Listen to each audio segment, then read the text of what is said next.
నమస్తే, welcome to 4 Sides TV. ప్రేక్షకులందరికీ మహాశివరాత్రి శుభాకాంక్షలు. మహాశివరాత్రి పర్వదినం సందర్భంగా శైవ క్షేత్రాలు భక్తులతో కిటకిటలాడాయి. విశాఖ జిల్లా సాగర తీరాన ఉన్న అప్పికొండ సోమేశ్వర స్వామిని రాజకీయ ప్రముఖులు, అధికారులు దర్శించుకుని మొక్కులు తీర్చుకున్నారు. స్టీల్ ప్లాంట్కి ఆనుకొని ఉన్న అప్పికొండ గ్రామంలో చోళరాజుల కాలానికి చెందిన సోమేశ్వర స్వామి సాగర తీరంలో బయటపడింది. అప్పటి నుండి ప్రతి శివరాత్రి రోజున లక్షల్లో భక్తులు అక్కడికి చేరుకొని సముద్ర స్నానాలను ఆచరించి స్వామివారిని దర్శించుకోవటం ఆనవాయితీగా వస్తోంది. నగర మేయర్ హరివెంకట కుమారి, పంచకర్ల రమేష్ బాబు, ఎమ్మెల్యే అదీప్ రాజ్ తదితరులు స్వామివారిని కుటుంబ సమేతంగా దర్శించుకున్నారు. ఉత్తరాద్రిలో ప్రముఖ పుణ్యక్షేత్రమైన అప్పికొండ సోమేశ్వర ఆలయంలో పెద్ద ఎత్తున కూడా ఏర్పాట్లు అయితే ఇప్పటికే పూర్తి చేయడం జరిగింది. అలాగే ఈరోజు దాదాపు లక్షల మంది కూడా స్వామివారిని దర్శించుకున్న నేపథ్యంలో మహాశివరాత్రి సందర్భంగా ఎటువంటి భద్రతా ఏర్పాట్లు చేశారనే అంశాన్ని మనతో పాటు ఏసీపీ గారు ఉన్నారు, వారిని అడిగి తెలుసుకునే ప్రయత్నం చేద్దాం. సార్ చెప్పండి. నమస్తే. అప్పికొండకు సంబంధించి ఈరోజు పెద్ద ఎత్తున కూడా ఇక్కడికి ఆలయానికి భక్తులు రానున్నారు, ఎటువంటి ఏర్పాట్లు చేస్తారు? అందరికీ నమస్కారం అండి.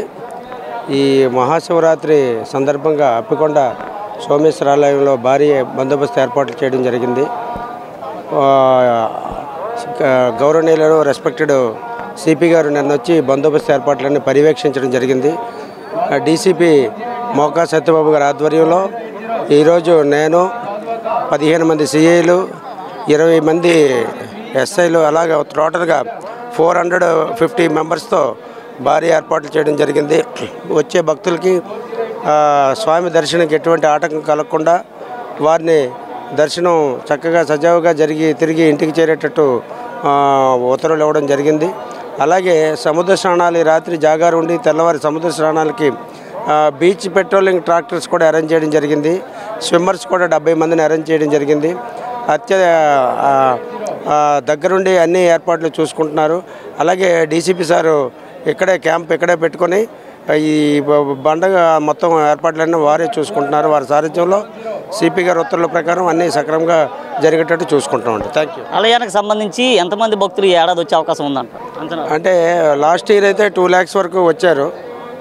ఈ సంవత్సరం కూడా అదే తరహాలో వస్తారని మేము ఎక్స్పెక్ట్ చేస్తున్నాం. ముందుగా మహాశివరాత్రి శుభ సందర్భంగా అందరికీ కూడా శుభాకాంక్షలు తెలియజేస్తూ ఉన్నాం. ఇక్కడ అప్పికొండలో శ్రీ శ్రీ శ్రీ సోమేశ్వర స్వామి దేవస్థానంలో, ఈ దేవాలయంలో ఇక్కడ దగ్గరగా 2 లక్షల మంది వరకు భక్తులు వచ్చి స్నానం ఆచరించి పూజలు చేసుకునేటువంటి అవకాశం ఉంటుంది. దీనికి తగ్గట్టుగానే బందోబస్తు ఏర్పాట్లు చేయడం జరిగింది. 300 మంది సిబ్బందితోటి బందోబస్తు ఏర్పాట్లు చేశాము.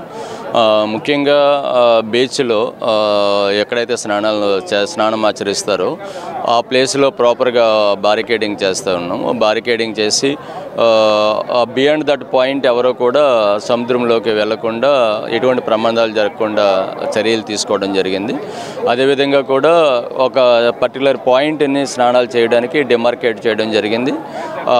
ఆ ప్లేస్లోనే భక్తులందరూ కూడా స్నానం చేయాలి. వేరే ప్లేస్లో స్నానాలు చేసినట్లయితే ప్రమాదాలు జరిగేటువంటి అవకాశం ఉంటుంది.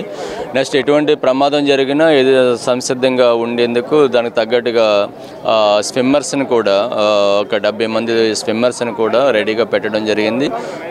బోట్స్ కూడా పెట్టడం జరిగింది. అదేవిధంగా ఎవరైతే ఇన్సైడ్ టెంపుల్ దర్శనానికి వస్తారో వాళ్ళ కోసం కూడా ప్రత్యేకమైనటువంటి బందోబస్తుని టెంపుల్ అవుట్ సైడ్, ఇన్సైడ్ కూడా ఏర్పాటు చేయడం జరిగింది. నెక్స్ట్ ఇదంతా కూడా ఎన్ రూట్లో from steel plant main gate to Appikonda, అది కొంత ఆ ప్లేస్ అంతా కూడా ప్రాపర్గా ఇల్యూమినేషన్ చేయడం జరిగింది. లైటింగ్ అంతా కూడా ఏర్పాటు చేయడం జరిగింది. నెక్స్ట్ ఎన్ రూట్లో ప్రతి 20 మీటర్స్కి అట్లాగా మెన్ పోస్ట్ చేయడం జరిగింది. ఎక్కడ దారిలో కూడా ఎటువంటి ప్రమాదాలు జరగకుండా, ఎటువంటి అంటువర్డ్స్ ఇన్సిడెంట్ జరగకుండా ఏర్పాట్లు చేయడం జరిగింది. అదేవిధంగా ఎటువంటి ట్రాఫిక్ జామ్ జరగకుండా కూడా ట్రాఫిక్ డైవర్షన్స్ కూడా వచ్చే రూటు, వెళ్ళే రూటు క్లియర్గా కూడా ట్రాఫిక్ పాయింట్స్ అన్ని జంక్షన్స్లో కూడా ఏర్పాటు చేసి ట్రాఫిక్ ఇబ్బందులు కూడా తలెత్తకుండా చేయడం జరిగింది. అదేవిధంగా పర్టికులర్గా 4 వీలర్స్కి, 2 వీలర్స్కి, ఆటోస్కి ఇట్లాగా సపరేట్గా పార్కింగ్ ప్లేసెస్ కూడా పెట్టడం జరిగింది.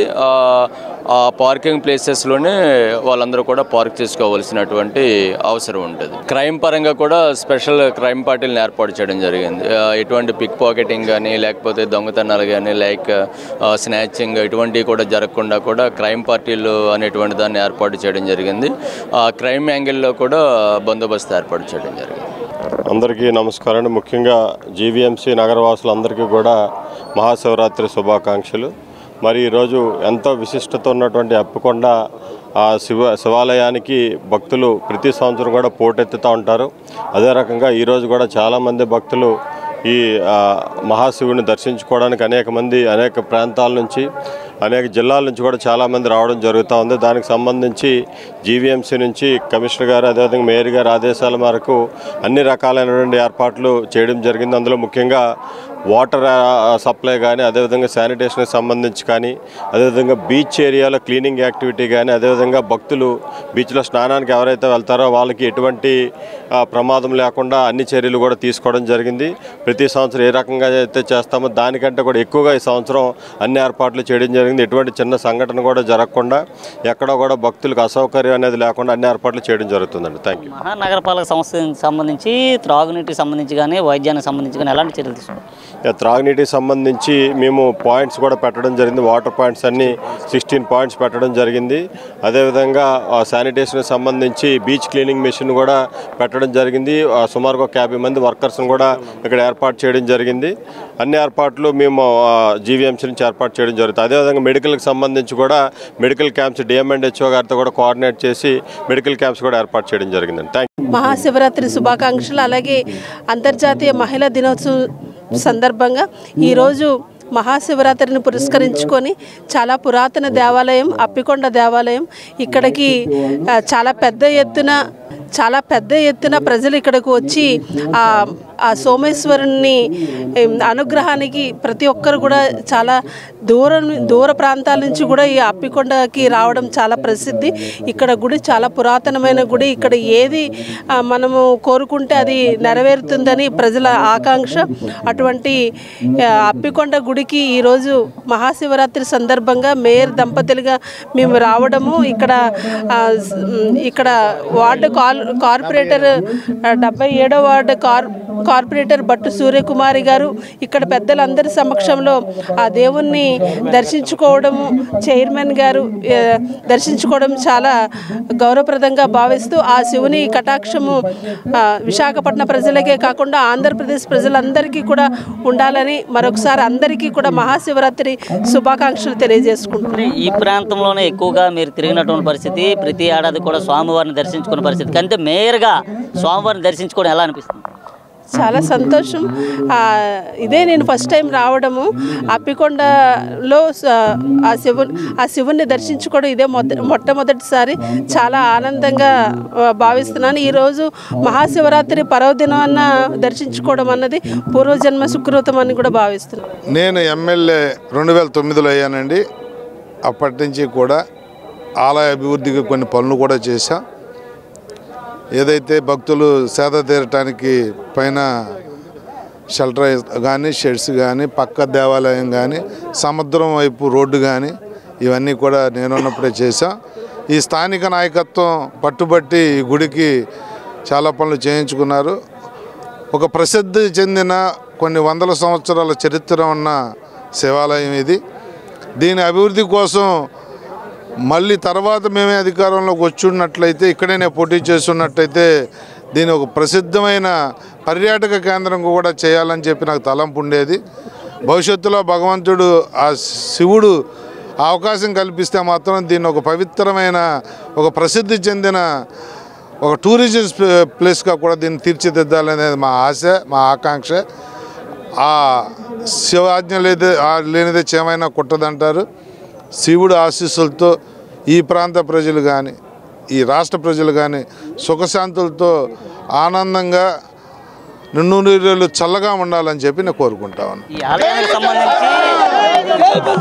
ఆలయానికి సంబంధించి కోరిన కోరికలు తీర్చే దేవుడు అంటూ కూడా అంటుంటారు. ఇది ఎంతవరకు వస్తామని? 100% అండి.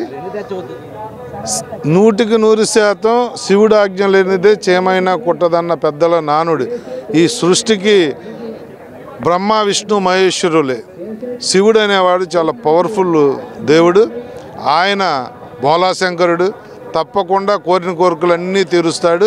ఈ ప్రాంతాన్ని సస్యశ్యామలంగా చూసుకుంటాడని కూడా మా సంపూర్ణ విశ్వాసం. 2024కి సంబంధించి జనసేన టీడీపీ కూటమి ఎలా ఉండబోతుంది? 175కు 175 ఒకటో రెండో తగ్గుతాయి అనుకుంటున్నాను. జగన్మోహన్ రెడ్డి 175 అన్నాడు, మాకు అంత ఆశ లేదు.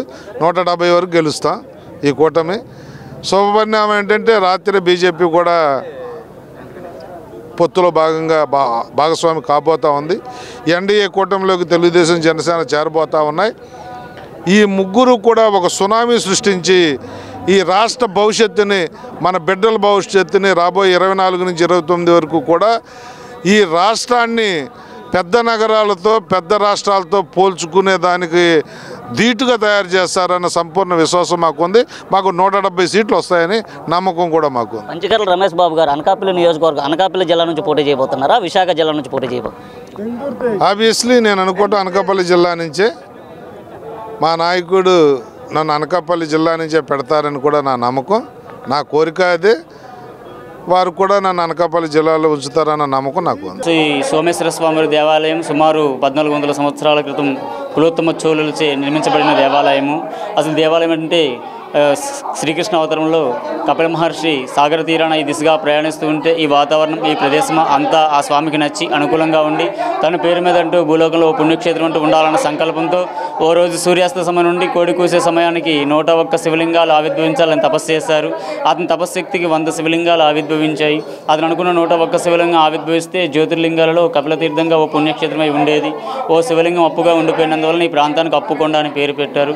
అతను తపస్సు చేసినది ఆదివారం రాత్రి, తెల్లవారి సోమవారం గడుక సోమేశ్వర స్వామిని స్వామికి నామకరణం జరిపించారు. మిగతా 99 శివలింగాలకు వేరు వేరు పేర్లు పెట్టి ఇక్కడ ఉన్నంతకాలం పూజలు పునస్కారాలు జరిపించడం జరిగింది. అలాగే వేరే ప్రదేశానికి అతను వెళ్ళిపోయారు. ఇలా ఉండగా కాలగర్భంలో 90 శివలింగాలు కలిసిపోయి 5 శివలింగాలు మాత్రం ఉంటే కులోత్తమ చోళులు ఈ దిశగా దండయాత్రకు వచ్చి ఇక్కడ విశ్రాంతి తీసుకుంటే వారి కాలంలో స్వామివారు స్వప్నంలో కనిపించి ఒక పలానా కాలంలో పలానా మహర్షిని శివలింగాలను ఆవిర్భవించారు, మీ కాలంలో ఆలయ నిర్మాణం జరిపించండి అని. ఈ అప్పికొండ శ్రీ సోమేశ్వర స్వామివారి దేవస్థానం సుమారు 14,000 సంవత్సరాల క్రితం ఎంతో ప్రసిద్ధి చెందిందండి. అప్పట్లో కపిల మహర్షి కూడా ఇక్కడ వచ్చి శివలింగం ప్రతిష్ఠించాడు. ఇలా చాలా పురాణం కూడా చాలా బాగుంటుంది. అయితే ఇక్కడ నగరానికి చాలా దగ్గరగా స్టీల్ ప్లాంట్ దగ్గర ఉన్న క్షేత్రం, ముఖ్యంగా సాగర తీరం అనేది ఇక్కడ ప్రత్యేకత. ఎంత చరిత్రాత్మక ఆలయమో దానికి తగ్గట్టు సుందరమైన సాగర తీరం కూడా ప్లస్ పాయింట్ కాబట్టి వచ్చి భక్తులందరూ కూడా ముందుగా సాగర తీరంలో స్నానాలు చేసి ఆ తర్వాత శ్రీ స్వామివారి దర్శనం చేసుకుంటూ ఉంటారు. ఇక్కడ ప్రభుత్వం తరపున అన్ని విభాగాల వారు కూడా ప్రతి సంవత్సరం కూడా అద్భుతమైనటువంటి ఏర్పాట్లు చేస్తున్నారు. ఎప్పుడు కూడా ఎటువంటి ప్రమాదం ఏమీ జరగలేదు. ఇది స్వామివారి మహత్యంగా కూడా చెప్పుకోవాలి. ప్రతి వారు కూడా విచ్చేసి ఈ క్షేత్రాన్ని దర్శనం చేస్తారని కోరుకుంటున్నాను. నమస్కారం. అప్పికొండ సోమేశ్వర స్వామి దేవాలయం అంటే ఇవాళ ప్రతి ఒక్కరికి కూడా రాష్ట్ర వ్యాప్తంగా కూడా ఇవాళ ప్రసిద్ధిగాంచినటువంటి శివాలయాల్లో అప్పికొండ సోమేశ్వర స్వామివారి దేవాలయం ఎప్పుడు కూడా మొదటి స్థానంలో ఉంటుంది. స్వయంభూ లింగం ఇది. సుమారుగా కొన్ని దశాబ్దాలు, కొన్ని వందల సంవత్సరాల క్రితం నుంచి కూడా ఈ దేవాలయం మనం చూస్తే ఆర్కిటెక్చర్ చూస్తేనే మనకు తెలిసిపోతుంది. ఇది ఈ మధ్యన కట్టినటువంటిది కాదు. కొన్ని పురాతన కాలంలో కొన్ని వందల సంవత్సరాల క్రితం నిర్మించినటువంటి దేవాలయం. ప్రతి సంవత్సరం కూడా శివరాత్రికి కానీ కార్తీక మాసంలో కానీ లక్షలాది సంఖ్యలో భక్తులందరూ కూడా రావడం, స్వామివారిని దర్శించుకోవడం, ఆశీస్సులు తీసుకోవడానికి నిత్యంగా జరుగుతున్నటువంటి సందర్భం. అయితే ముఖ్యంగా శివరాత్రి అనేసరికి పెద్ద ఎత్తున ప్రజలు వస్తారు కాబట్టి, భక్తులు వస్తారు కాబట్టి వాళ్ళకి ఎటువంటి ఇబ్బంది లేకుండా వాళ్ళకి కావాల్సినటువంటి అన్ని సౌకర్యాలు కూడా కల్పిస్తూ వాళ్ళకి ఎక్కడ వాటర్ కానీ లేదంటే ఏ ఒక్క ఇబ్బంది కూడా లేకుండా, ఇది కూడా ఇప్పుడు మనం చూసుకుంటే అప్పికొండ సోమేశ్వర స్వామి గుడికి వచ్చేసరికి ఎక్కడ రాజకీయం అనేటువంటిది ఉండదు. అందరూ కూడా కలిసికట్టుగా ఇది ఒక దైవ కార్యక్రమం, స్వామివారి ఆశీస్సులు అందరి మీద ఉండాలి, ప్రతి ఒక్కరూ అష్టైశ్వర్యాలతో ఆరోగ్యాలతో ఉండాలి అని మనస్ఫూర్తిగా అందరూ కూడా కలిసి చేసేటువంటి కార్యక్రమం. వచ్చినటువంటి భక్తులకు కూడా ఎటువంటి ఇబ్బందులు లేకుండా అన్ని ఏర్పాట్లు కూడా తీసుకోవడం జరిగింది. మహాశివరాత్రి తర్వాత అదీప్ రాజు గారి రాజకీయ జీవితం ఎలా ఉండబోతుంది? మహాశివరాత్రి నేను నాకు తెలిసి ఇప్పటికొచ్చి నేను సమన్వయకర్తగా అయిన తర్వాత ఒక్క సంవత్సరం కూడా స్వామివారి ఆశీస్సులు తీసుకోకుండా లేను. ఖచ్చితంగా గతంలో కూడా నేను చెప్పాను, స్వామివారి ఆశీస్సులతోనే ఏ స్టెప్ అయినా నేను ముందుకు లేస్తాను. గతంలో నా ప్రచారం కానీ అన్నింటినీ కూడా ఇక్కడి నుంచే మొదలు పెట్టడం జరిగింది. ఖచ్చితంగా స్వామివారి ఆశీస్సులు ఎప్పుడూ ఉంటాయి. మళ్ళీ కూడా వైఎస్ఆర్ కాంగ్రెస్ పార్టీ తరఫున పెందుర్తి నియోజకవర్గం నుంచి నేను రాబోయే ఎన్నికల్లో పోటీ చేస్తున్నాను. ప్రజలందరూ ఆశీస్సులు, స్వామివారి ఆశీస్సులతో అత్యధిక మెజారిటీతో గెలుస్తాం. మళ్ళీ జగన్మోహన్ రెడ్డి గారికి మేమందరం కూడా ఆయనతో పాటు శాసనసభలో ఆయనకి అండగా నిలబడతామని తెలియజేస్తున్నాం. ఇప్పటికే టీడీపీ, జనసేన, బీజేపీ 3 కూడా పొత్తు పార్టీలుగా ముందుకు వెళ్తున్న పరిస్థితి. ఈ నేపథ్యంలో వైఎస్ఆర్ కాంగ్రెస్ పార్టీ అధికారంలోకి వస్తుందంటారా? ఖచ్చితంగా అండి. ఇవాళ ఎందుకంటే మేము పెట్టుకున్నటువంటి పొత్తు నాయకులతో కాదు, పార్టీలతో కాదు, మేము పెట్టుకున్న పొత్తు ప్రజలతో. ఇవాళ ప్రజలు అనేటువంటి వాళ్ళు మా వెనకాతలు ఉన్నారు. వాళ్ళు ఎంతమంది నాయకులు కుమ్మక్కైనా, ఎంతమంది ఏం చేసినా సరే నిజంగా ఇవాళ మేము ధైర్యంగా చెప్పగలుగుతున్నాం. 2019 నుంచి 24 వరకు మేము ఏవైతే హామీలు మేము 2019 ఎన్నికలు ఇచ్చామో ఒక్క హామీ కూడా విస్మరించకుండా 100కు 100% అన్నీ కూడా నెరవేర్చాము. ప్రజలకు నేరుగా ₹1 ఎక్కడ లంచం లేకుండా, అవినీతి లేకుండా వాలంటీర్ వ్యవస్థ ద్వారా, సచివాలయం వ్యవస్థ ద్వారా నేరుగా వాళ్ళ ఖాతాల్లోకి డబ్బులు వేసేటువంటి కార్యక్రమం. ఖచ్చితంగా ప్రజలందరూ కూడా ఇవాళ ఆనందంగా ఉన్నారు. ఎవరైతే లబ్ధి పొందారో వాళ్ళందరూ సంతోషంగా ఉన్నారు. గతంలో కూడా చెప్పారు జగన్మోహన్ రెడ్డి గారు అనేక సందర్భాల్లో, ఇది పెత్తందారులకి పేదవాళ్ళకి జరిగేటువంటి యుద్ధం. This is not a caste war, this is a class war అని చెప్పడం జరిగింది. ఈరోజు అదే రుజువవుతుంది. ఖచ్చితంగా పేద ప్రజల వెంట ఇవాళ మేమందరం కూడా ప్రజల కోసం అనేక సంక్షేమ కార్యక్రమాలు చేసాం. ఆ భగవంతుడి ఆశీస్సులు, ప్రజల ఆశీస్సులతో మళ్ళీ 2024 రాబోయే ఎన్నికల్లో కూడా అత్యధిక మెజార్టీతో జగన్మోహన్ రెడ్డి గారు ముఖ్యమంత్రి అవడం ఖాయం. పెందుర్తి నియోజకవర్గం నుంచి వైఎస్ఆర్ కాంగ్రెస్ పార్టీ నుంచి ఎవరు పోటీ చేసినా తప్పక ఓడించి తీరుతామంటూ కూడా ప్రతిపక్షాలు అయితే సవాల్ చేస్తున్న పరిస్థితి. దీన్ని ఏ విధంగా చూసుకుంటారు? గెలిపిస్తామని చెప్తారా ఎవరైనా? కాదు కాదు కాదు కాదు కాదు పోటీ ప్రతిపక్షం వాడు నేను ఎమ్మెల్యేని గెలిపిస్తానని చెప్తాడు, ఓడిస్తానని చెప్తాడు. వాళ్ళ కాన్ఫిడెన్స్ వాళ్ళకుంటుంది, మా కాన్ఫిడెన్స్ మాకుంటుంది. అలా మాట్లాడిన ప్రతి దానికి సమాధానం ఎక్కడ చెప్తాం? నమస్కారం అండి. అప్పికొండ మహాశివరాత్రి సందర్భంగా జీవీఎంసీ గౌరవ కమిషనర్ శ్రీ సాయికాంత్ వర్మ గారి ఆదేశాల మేరకు ఇక్కడ మేము మొత్తం ఈ 3 రోజులు అంటే 8వ తేదీ, 9వ తేదీ, 10వ తేదీ సంబంధించి పబ్లిక్ హెల్త్ సంబంధించి మొత్తం టీమ్స్ అనేవి ఏర్పాటు చేయడం జరిగింది. మీరు చూస్తూనే ఉన్నారు, ప్రతి దగ్గర మేము ట్విన్ బిన్స్ అనేది ఏర్పాటు చేయడం జరిగింది. అలాగే భక్తులు ఎక్కడ పడితే లిటరింగ్ వేయకుండా ఈ సైనేజ్ బోర్డ్స్ కూడా ఏర్పాటు చేయడం జరిగింది. వాటి సంబంధించిన బ్యానర్స్ కూడా గౌరవ కమిషనర్ గారి ఆదేశాల మేరకు ఏర్పాటు చేయడం జరిగింది. నిన్న గౌరవ కమిషనర్ గారు కూడా ఈ అప్పికొండ బీచ్ సందర్శించి కొన్ని సూచనలు చేశారు. ఉదాహరణకి బీచ్ రోడ్లో ఎక్కడ మనకి ఈ లిటరింగ్ లేకుండా ఈ బీచ్ క్లీనింగ్ యంత్రాలను కూడా ఏర్పాటు చేసి ఎప్పటికప్పుడు బీచ్ అంతా నీట్గా ఉండే విధంగా ఏర్పాటు చేసుకున్నాం శాండీ బీచ్లో. అదేవిధంగా శాండీ బీచ్లో కూడా ఇంచుమించు 10 మంది వర్కర్లను ఏర్పాటు చేసి ఎప్పుడు పడిన లిటర్ని మనం పికప్ చేసుకునే విధంగా ప్లాన్ చేసుకున్నాం. అదేవిధంగా ఈ టెంపుల్ పరిసర ప్రాంతాల్లో మొత్తం 3 షిఫ్ట్లకు సంబంధించి 80 మంది డిపార్ట్మెంటల్ వర్కర్స్, అదేవిధంగా 45 మంది ప్రైవేట్ వర్కర్లు ఏర్పాటు చేసి మొత్తం ఈ 24 అవర్స్ అంటే ఈరోజు మార్నింగ్ టైం దగ్గర నుంచి అలాగే రేపు సాయంత్రం వరకు మొత్తం కంటిన్యూస్గా ఈ శానిటరీ మెజర్స్ పాటించే విధంగా మేము కంప్లీట్ ఏర్పాటు చేసుకున్నాం. వీటితో పాటు అదనంగా మనకి ఇక్కడ భక్తులకు అసౌకర్యం కలగకుండా ఒక టాయిలెట్ మనకి CTPT ఉంది పర్మనెంట్ది. వీటితో పాటు అదనంగా 3 మొబైల్ టాయిలెట్స్ ఏర్పాటు చేయడం జరిగింది. ఈ 3 మొబైల్ టాయిలెట్లు ఒకటి బీచ్ ప్రాంతంలో ఒకటి, అదేవిధంగా వెహికల్ పార్కింగ్ ప్రాంతంలో ఒకటి, అది గుడి ప్రాంతంలో ఒకటి ఏర్పాటు చేయడం జరిగింది. అదేవిధంగా భక్తులకు అసౌకర్యం కలగకుండా ఇంచుమించు 16 వాటర్ పాయింట్స్ ఏర్పాటు చేయడం జరిగింది. ప్రతి వాటర్ పాయింట్ ద్వారా ORS ప్యాకెట్స్ కూడా ఏర్పాటు చేయడం జరిగింది. అదేవిధంగా మెడికల్ టీమ్స్ కూడా 2 మెడికల్ టీమ్ని ఏర్పాటు చేసాం, గుడి వెనకాల ఒకటి, ముందున ఒకటి. సో ఖచ్చితంగా ఈ భక్తులకి మెడికల్ సంబంధించిన ఎటువంటి ఇబ్బంది లేకుండా, అదేవిధంగా శానిటైజేషన్ సంబంధించిన ఎటువంటి ఇబ్బంది లేకుండా కూడా ఏర్పాటు చేయడం జరిగింది. వీటికి అదనంగా ఈ క్లాప్ వెహికల్స్ ఏదైతే ఉన్నాయో క్లాప్ వెహికల్స్ని 2 పెట్టాము. అదేవిధంగా ఒక JCB పెట్టాము ఇప్పుడు చెత్తను నివారించడానికి. అదేవిధంగా డిపార్ట్మెంట్ టాటా ఏసీ వెహికల్స్ పెట్టాము. ఈ విధంగా చేయడం వల్ల మొత్తం ఆలయ పరిశుభ్ర ప్రాంతాలు 3 days పరిశుభ్రంగా ఉండే విధంగా మేము యాక్షన్ తీసుకున్నాము. మహాశివరాత్రి పర్వదినాన్ని పురస్కరించుకొని విశాఖలో వేంచేసి ఉన్నటువంటి అప్పికొండ ఆలయం శ్రీ సోమేశ్వర ఆలయంలో పెద్ద ఎత్తున కూడా ఈరోజు స్వామివారికి భక్తులైతే దర్శించుకోవడం జరుగుతుంది. ఇప్పటికే ప్రముఖులంతా కూడా స్వామివారిని దర్శించుకొని స్వామివారి తీర్థ ప్రసాదాలు కూడా స్వీకరించిన పరిస్థితి. దాదాపుగా 450 మందితో పోలీసులు కూడా ఇప్పటికే బందోబస్తు అయితే ఏర్పాటు చేయడం జరిగింది. అలాగే ఈ ప్రాంతానికి వచ్చే భక్తులకి ఎటువంటి అసౌకర్యాలు కలగకుండా ఇటు జీవీఎంసీ వారు కానీ అటు రెవెన్యూ డిపార్ట్మెంట్ సంబంధించినటువంటి ప్రతి ఒక్కరు కూడా అన్ని రకాల ఇక్కడ ఏర్పాట్లు అయితే చేయడం జరిగింది. అలాగే రేపు ఉదయం జరిగేటటువంటి సముద్ర స్నానాలకు సంబంధించినటువంటి అన్ని రకాల భద్రతా ఏర్పాట్లు కూడా పోలీసులు ఇప్పటికే చేపట్టడం జరిగింది. సముద్ర స్నానాలు ఆచరించే వారికి ఎటువంటి ఇబ్బందులు తలెత్తకుండా అక్కడ ఇప్పటికే కొంతమందిని గజేతగాలను కూడా ఏర్పాటు చేసినట్లయితే జిల్లా అధికారులు అయితే యంత్రాంగం అయితే చెప్తున్న పరిస్థితి. దాదాపుగా ఈ ప్రాంతానికి విశాఖ జిల్లాకు సంబంధించినటువంటి 14 కిలోమీటర్ల దూరంలో ఉన్నటువంటి అప్పికొండ సోమేశ్వర ఆలయం ప్రతి ఏటా కూడా 2 నుంచి 3 లక్షల మంది భక్తులతో కిటకిటలాడే పరిస్థితి. ముఖ్యంగా శివరాత్రి వేళల్లో ఈ ప్రాంతానికి పెద్ద ఎత్తున కూడా ఆలయానికి భక్తులు వచ్చే అవకాశాలు అయితే కనిపిస్తున్న నేపథ్యంలో అన్ని రకాల ఏర్పాట్లు జిల్లా అధికారులు కానీ ఇటు జిల్లా రెవెన్యూ యంత్రాంగాన్ని చేసిన నేపథ్యంలో ఇక్కడికి వచ్చే వారందరికీ కూడా ఎటువంటి అసౌకర్యాలు లేనట్టు పరిస్థితులు కూడా కనిపిస్తున్నాయి. అలాగే ఇక్కడికి వచ్చిన వారందరికీ కూడా అసౌకర్యాలు కలగకుండా ఇక్కడికి ఇప్పటికే బస్సులు కూడా ఏర్పాట్లు చేసినట్టు అయితే ఆర్టీసీ కూడా చెప్తున్న పరిస్థితి. ఏది అయినప్పటికీ మహాశివరాత్రి పర్వదినాన్ని పురస్కరించుకొని ఈ ఏడాది 3 నుంచి 4 లక్షల వరకు కూడా భక్తులు శ్రీ సోమేశ్వర స్వామి వారి ఆలయాన్ని దర్శించనున్నట్లుగా తెలుస్తున్న పరిస్థితి. వీడియో జర్నలిస్ట్ భరత్తో చందు, 4 టీవీ, విశాఖపట్నం, అప్పికొండ నుండి.